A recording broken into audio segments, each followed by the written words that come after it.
Some people vanish without a trace. Others leave behind something far more disturbing. A final recording, their voice, their warning, their last sign of life. On July 29, 2008, a mother of two named Susan Powell recorded a video where she documented the assets in her home in Utah, just in case, in her own words, something happened to her. This is me, July 29th, 2008. It is 12:33 Mountain Time. Covering all my bases, making sure that if something happens to me or my family or all of us, that our assets are documented. Hope everything works out and we're all happy and live happily ever after as much as that's possible. The video was made on her attorney's advice, who feared that Susan's husband Josh might attempt to sell some of her most expensive assets. In the years leading up to the now infamous video's recording, the couple's marriage had been under a lot of strain, and during the recording, Susan lets on that things had been everything but peaceful between her and Josh over the past few years.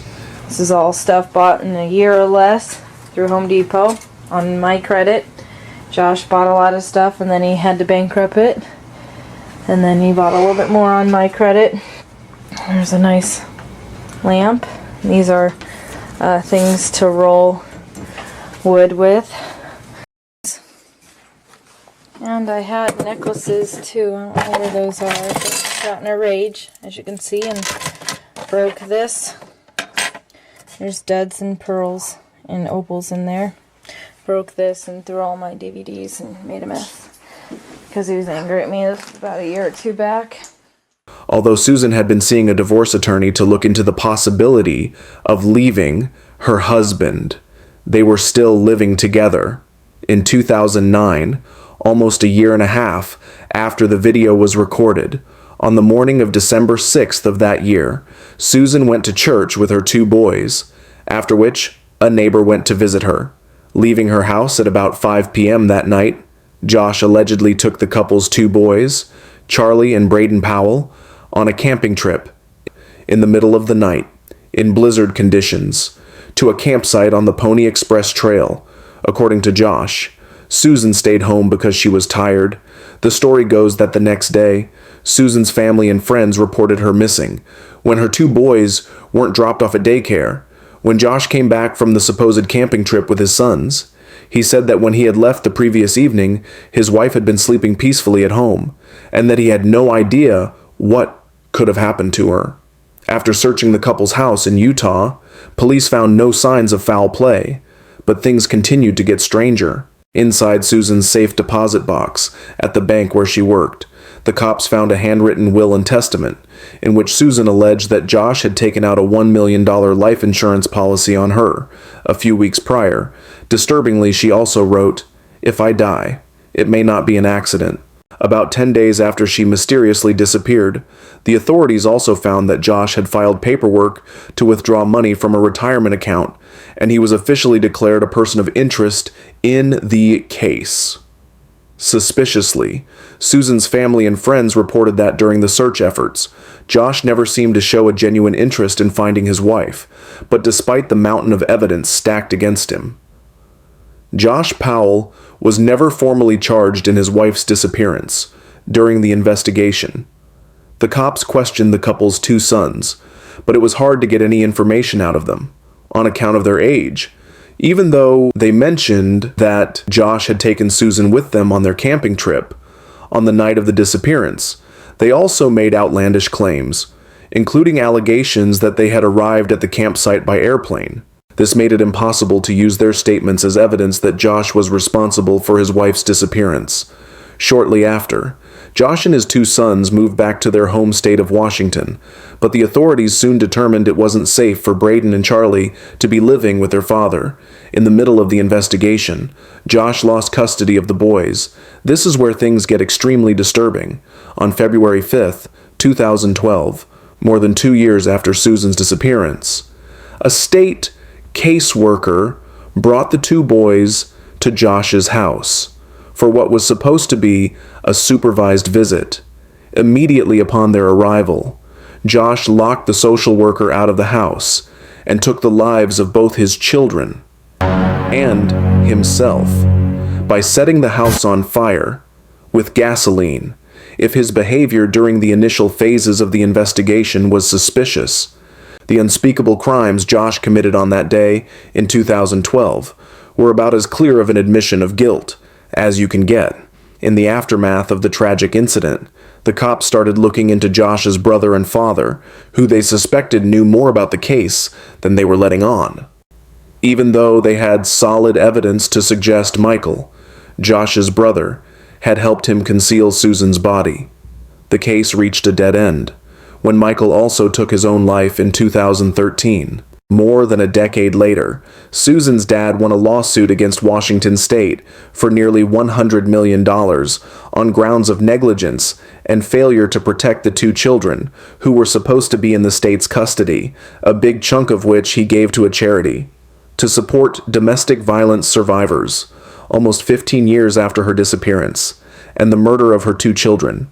People still gather in Susan's hometown of Puyallup, Washington, every year to pay their respects and honor her memory. The last video Susan made, documenting her assets, received a lot more attention after everything had happened. With hindsight, the video is portrayed in a much more disturbing light. Susan saying things like, "I'm recording this just in case anything happens," makes you wonder if she knew her husband could do something this horrible, as she was filming over the years. Susan's father has been alerted of possible locations where his daughter's remains might be buried, including abandoned mines in Utah and other isolated locations. Sadly, every lead has turned out to be a false alarm, and it's very unlikely that Susan's remains will ever be found. He left a YouTube comment about a cave that made his body vibrate. Then he went back to prove it was real. He brought his camera the first time. The last time, he didn't. In late 2014, a YouTuber named Kenny Veach, who went by the username SnakebitMcGee, left a comment on a video called "Area 51 Technician's Son Discloses Secret Alternative Energy." The comment read, "That ain't nothing. I'm a long-distance hiker. One time, out by Nellis Air Force Base, I found a hidden cave. The entrance was shaped like a perfect capital M. I always enter every cave I find, but as I got close to this one, my whole body started to vibrate. The closer I got, the worse the vibration became. Suddenly, I got scared, and I hightailed it out of there. That was one of the strangest things that ever happened to me. It was just a comment, but it blew up. Some called him a liar. Others begged him to go back and record it. And Kenny agreed. On October 18th, 2014, Kenny Veach uploaded a video. It was simple, raw, just him, hiking alone in the Mojave Desert. He was trying to find the M Cave again. Well, here I am on my hike up here in the mountains north of Las Vegas.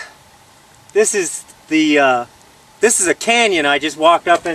Now you can't tell, but my truck is way out there by the mountains at the very end of this valley.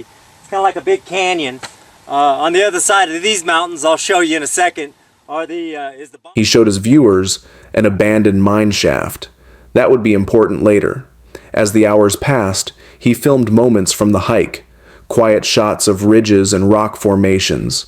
And in one part, he pauses. Some interesting stuff coming up here. Look, see those? Look at that. Kind of right there. That's kind of cool. All right, I'm going to turn it off and then I'll turn it back on here. Look at that. That's pretty cool right there. Huh. That was the last video Kenny ever uploaded. He didn't find the cave. Viewers were disappointed. Some mocked him. Others demanded he go back again.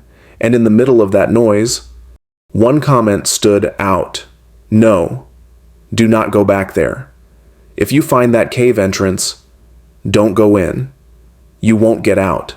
Still on November 10th of that year, Kenny told his family he was going on an overnight hiking trip, and he set off by himself for the third time to find the mysterious M Cave in the Mojave Desert, one of the hottest and driest regions in the world.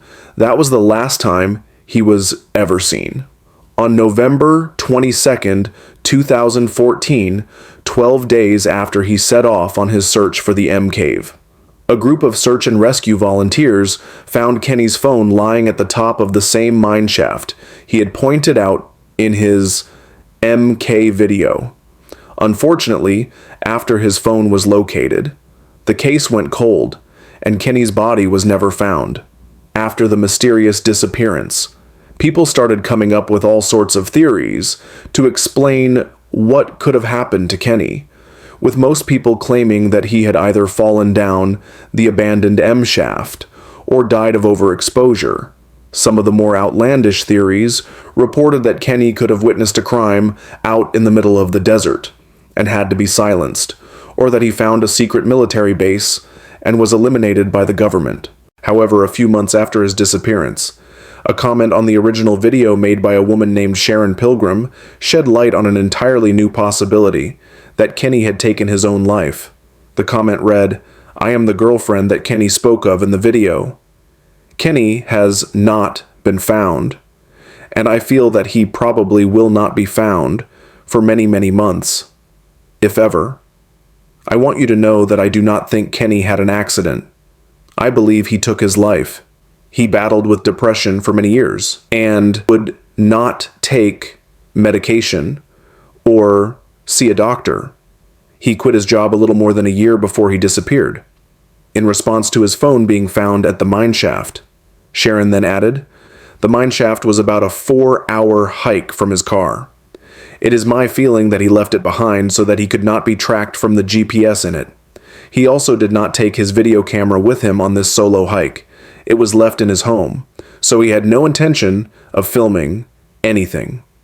I am healing from my loss and look forward to new experiences with desert hiking, camping, and taking beautiful pictures of our desert. Enjoy your adventures of life, and thank you for the kind, loving comments sent my way. Even though the woman's comment seems pretty genuine and brings light to the very real possibility that Kenny took his own life, the case still doesn't have a solid conclusion. Over the years, several other YouTubers have found caves in the same area Kenny was hiking in that almost perfectly resembled the letter M, and recently one of them even had a danger restricted area sign put up next to its entrance. So even though it's possible that Kenny took his own life in the desert, his disappearance has still left more questions than answers. She was dropped off at her college dorm, waved goodbye, and was never seen again. But what a man claimed to hear from her room that night still haunts investigators. In August of 2010, 20-year-old Amber Tuckero boarded a flight from Fort McMurray to Edmonton, Alberta, for a quick vacation. She brought her 1-year-old son and a friend. That night, Amber left the hotel to hitchhike into the city. She never returned. When her friend couldn't find her the next day, Amber's mother contacted police. Soon after, she was declared missing. Then investigators found something, a phone call. Amber had spoken to someone that night. A man who offered her a ride. A portion of the call had been recorded. It lasted just under a minute. It is one of the most disturbing pieces of audio ever connected to a missing person case. Where are we by?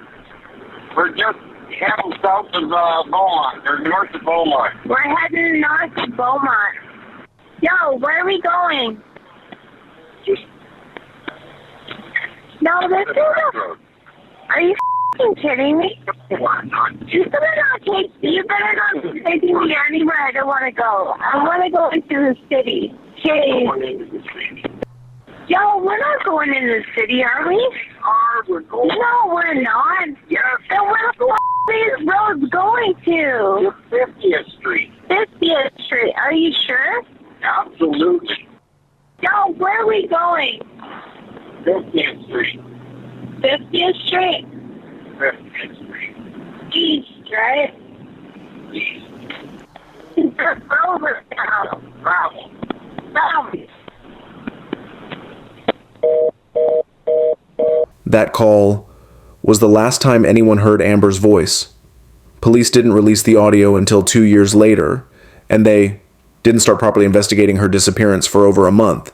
When Amber's mother pushed for answers, officers told her Amber was probably just out partying.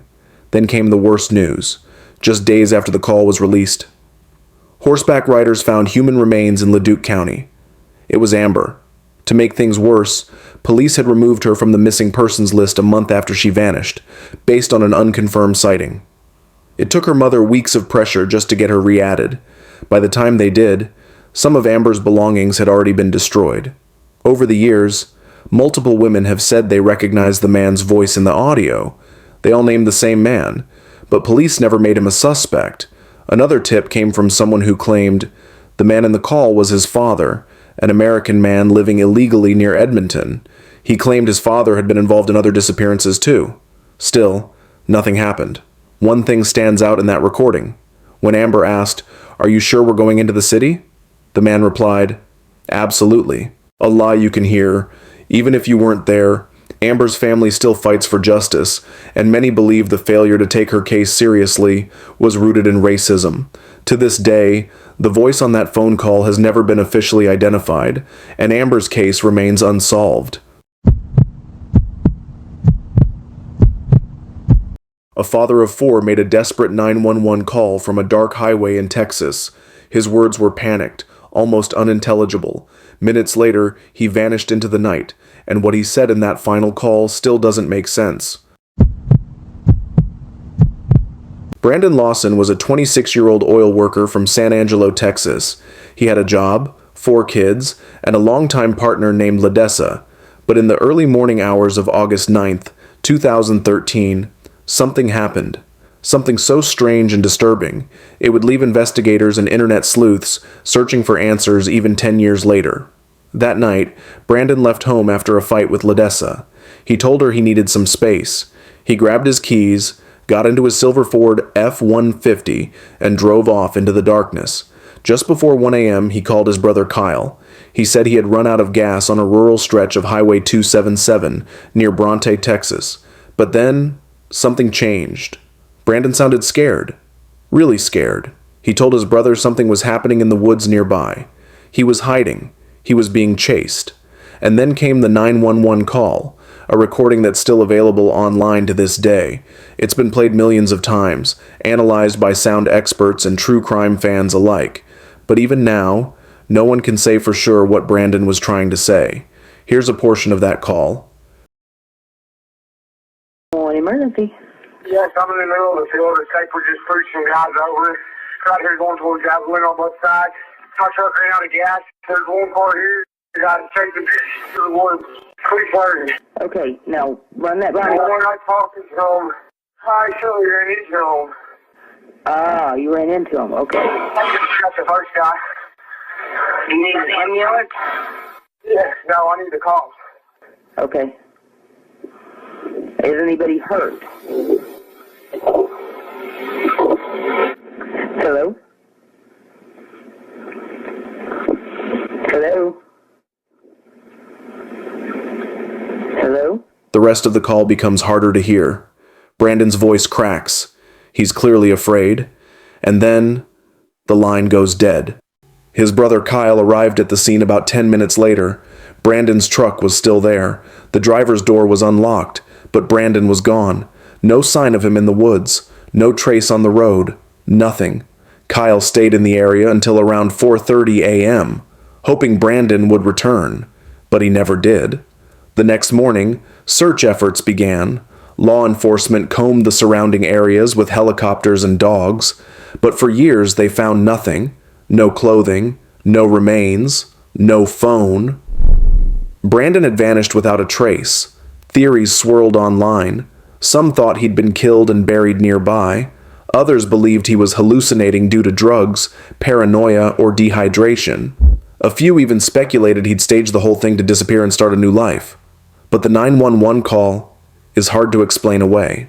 For 8 long years, the mystery remained unsolved, until February 2022, when a group of searchers, including A local man and an independent search and rescue team found human remains near where Brandon's truck had been abandoned. In March 2023, those remains were officially confirmed to be Brandon Lawson. Still, many questions remain. What did he see that night? Who was chasing him? And why were his final words so disjointed, so terrified, so haunting? For now, the mystery of Brandon Lawson lives on in the final recording he left behind. One that people still listen to again and again, trying to make sense of a disappearance that defies explanation.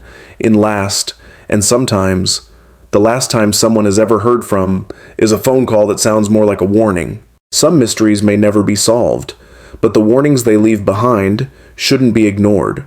Whether it's trusting your instincts or recognizing when something just isn't right, these stories remind us, danger doesn't always knock. Sometimes, it's already inside. If you want to hear more disturbing true stories like these, subscribe for more, because the most terrifying tales are the ones that are true.